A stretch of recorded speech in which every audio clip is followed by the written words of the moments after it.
Boker Tov, Boker Or, Chodesh Tov Vorach. Ce matin, Bezrat Hashem, nous allons étudier à nouveau les lois relatives à la kavana que l'on doit avoir au moment de prier, au moment de dire la Hamida. Pour certains, il est préférable de prier à l'intérieur d'un sidour, c'est-à-dire que la Hamida, autant que le reste de la Tfila, sera récité lorsque l'on a un sidour entre les mains. Pour d'autres, il s'agit peut-être de privilégier l'intention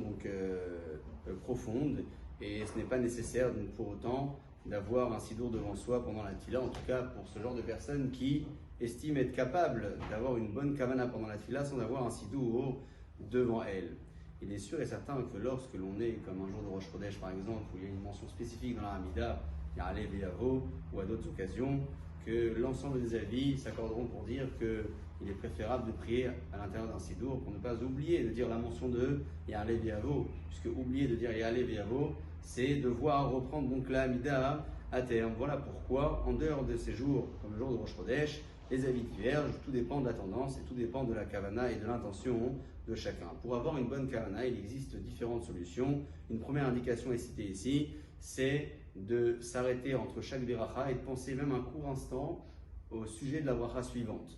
Une seconde indication est également indiquée. Chassidim Arishonim Ayushim Sha'ahat, les pieux d'autrefois s'arrêtaient donc un court instant avant chaque moment de la tfila ou avant la tfila, mais ils avaient également pris l'habitude de dire quelques phrases bin shima ahat en un seul souffle sans s'arrêter, donc entre les mots de la phrase, bien évidemment en faisant attention de ne pas avaler l'un des mots, de telle sorte à condenser les mots de la tfila au moins pendant un court instant et penser véritablement ce que ces mots veulent dire. Nous allons poursuivre Bezrat Hashem dans la suite et découvrir qu'il y a différentes solutions claires et précises pour espérer avoir une bonne kavana pendant la Hamida dont on fait une tiyu.